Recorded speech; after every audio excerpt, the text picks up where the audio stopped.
pessoal, tudo bem? Eu sou Juliana Tesser e faço edição desta quarta-feira do GP às 10. Bom, o assunto de hoje é o melhor novato da temporada 2019 da MotoGP. No último fim de semana, durante o Grande Prêmio do Japão, o Fábio Quartararo conseguiu abrir a diferença necessária para garantir esse título simbólico aí de melhor novato com 3 provas de antecedência. Se a gente parar para analisar o momento, né, em que ele foi anunciado na MotoGP e o panorama que a gente tinha na época, é um pouco surpreendente que ele tenha sido esse melhor piloto. Acho que todo mundo esperava que o estreante que mais chamasse atenção, digamos assim, nesse 2019, fosse o Francisco Bagnaia, que é o piloto da Pramac, né?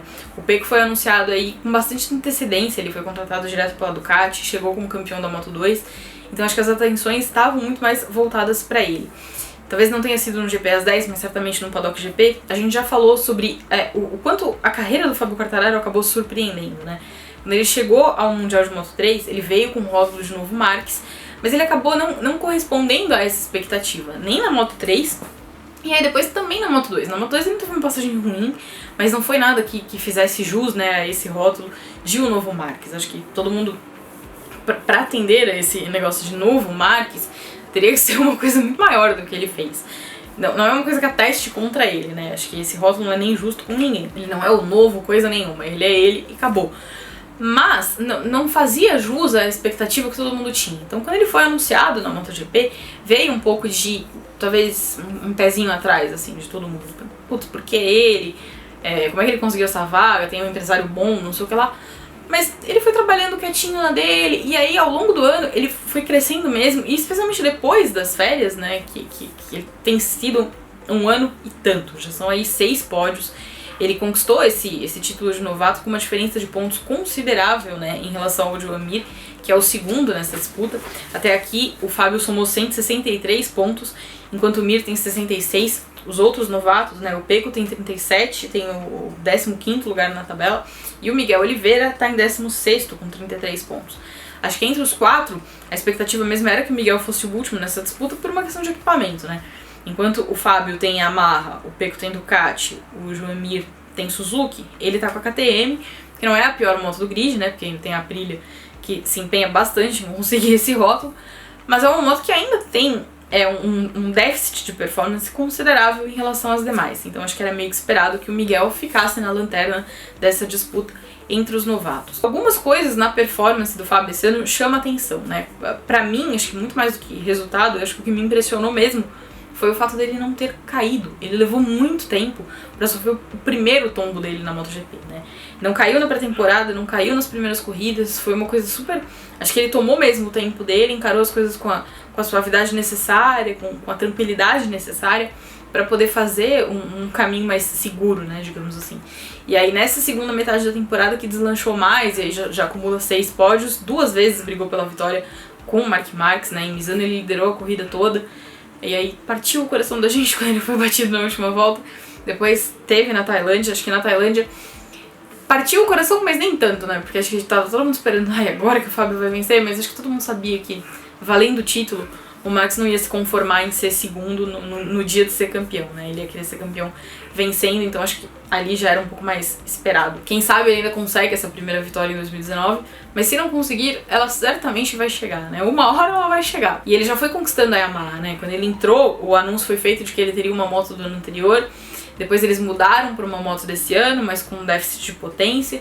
E aí ele já conseguiu conquistar essa potência que não tinham dado para ele, né, com a performance dele. Muito mais do que pressionar o Franco Morbidelli, que é o cara que, quando foi anunciado pela equipe, era o cara que todo mundo entendia como, esse vai ser preparado para ser o substituto do Rossi, esse vai liderar a equipe, esse é o futuro da Yamaha.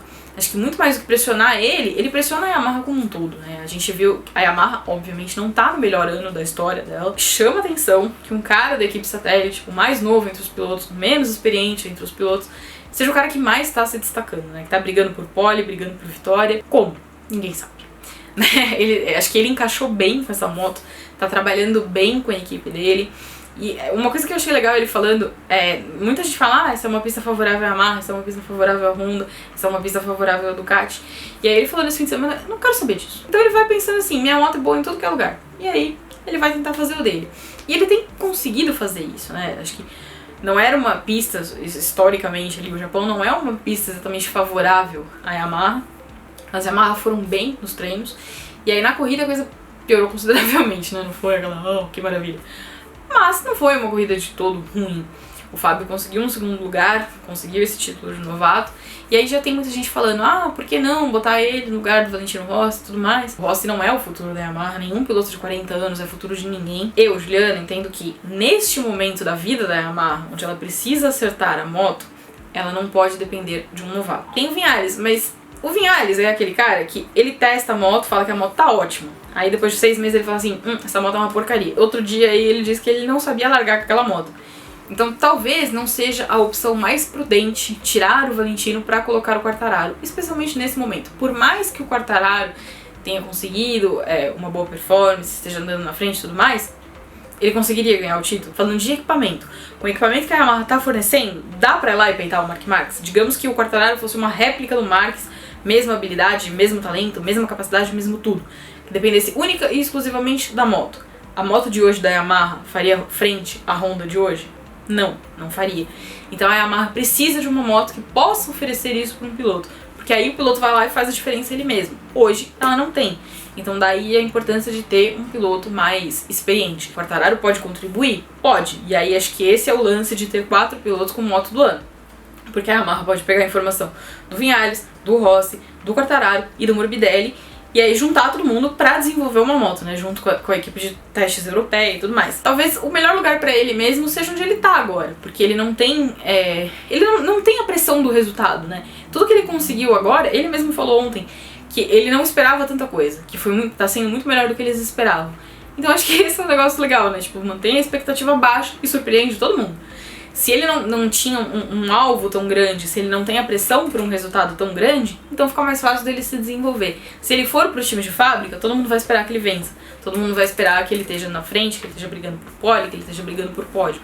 Então talvez seja mesmo o melhor lugar para ele estar. É uma equipe que está funcionando bem, é uma equipe que tem um bom comando, que tem uma boa estrutura e que tem um bom material. Então não compromete, né? De qualquer forma, a Yamaha tem sim que garantir que ele vai ficar lá no futuro. Então tem que dar boa amostra, tem que dar bom salário, tem que oferecer condição. Por quê? Porque uma hora o Rossi vai parar. Ou, ainda que o Rossi opte por renovar por mais 2 anos, talvez, sei lá, o Viñales possa tomar outro rumo da vida. Tem muita gente que fala que o Viñales considera uma troca de equipe. Inicialmente esperava-se que fosse o Morbidelli. Pelo que foi feito esse ano, se tivesse que escolher, o Quartararo provavelmente ficaria com a vaga. Então a Yamaha tem que garantir que as outras fábricas não vão levar ele embora. Ela tem que fazer o que é preciso pra agradar, pra manter ele ali. Mas o próprio Rossi declarou esse fim de semana que o Quartararo tá fazendo todo mundo melhorar. Porque já que ele consegue ter um melhor desempenho com essa moto, ele mostrou que, apesar de não ser a melhor M1 da história, dá pra fazer mais. Então tá todo mundo correndo atrás de fazer como o Quartararo faz. E aí todos os outros 3 vão ter que ir lá olhar o que ele tá fazendo de diferente. Por que ele consegue e os outros não? Onde ele economiza pneu, onde ele poupa equipamento melhor. Todo mundo tem que aprender com o novato, né? Então acho que esse é o grande mérito dele. Ele colocou pressão nos outros, trabalhando empenhadinho, fazendo dele mesmo, né? Não foi o cara que chegou com o pé na porta, ele chegou mais discretinho e tudo mais, e foi crescendo ao longo do tempo. E aí agora a gente tá aí esperando as 3 últimas corridas da temporada, torcendo para que enfim a primeira vitória dele aconteça. Entre os 4 novatos se mostrou o melhor de todos, muito embora os outros 3 também sejam bastante talentosos, né? O Miguel sempre foi um ótimo piloto. O Pecco também, a temporada dele no ano passado foi incrível, ele tem capacidade de fazer mais do que tá fazendo, né? Pelo menos era o que todo mundo esperava. O Mir, eu acho que na filosofia ali da Suzuki, de ter mais tranquilidade, mais calma para desenvolver jovens pilotos, tá indo num caminho super bom, né? Ele teve lesão, ficou fora de um tempinho aí de molho por conta do acidente forte que ele sofreu no teste na República Tcheca.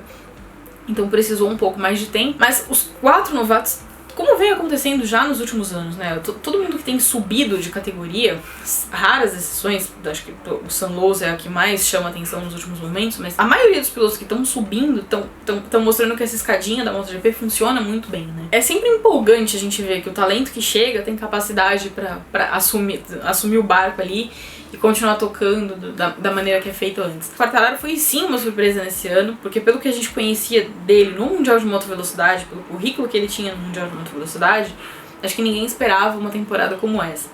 Sorte a nossa que pode ver acontecer, né? Tem sido muito divertido ver a forma como ele guia, a forma como ele se empolga, foi maravilhoso ver depois da corrida de Misano. Tipo, ele perdeu a corrida na última curva, depois de liderar boa parte dela, e ele fala que, melhor dia da minha vida. Legal, né? É diferente a gente ver uma situação como essa. Ontem ele disse que ele tá ansioso pra ele ter mesmo condição de brigar com o Max a corrida toda. Acho que sorte a nossa se tiver alguém pra ir lá e poder encarar o Max.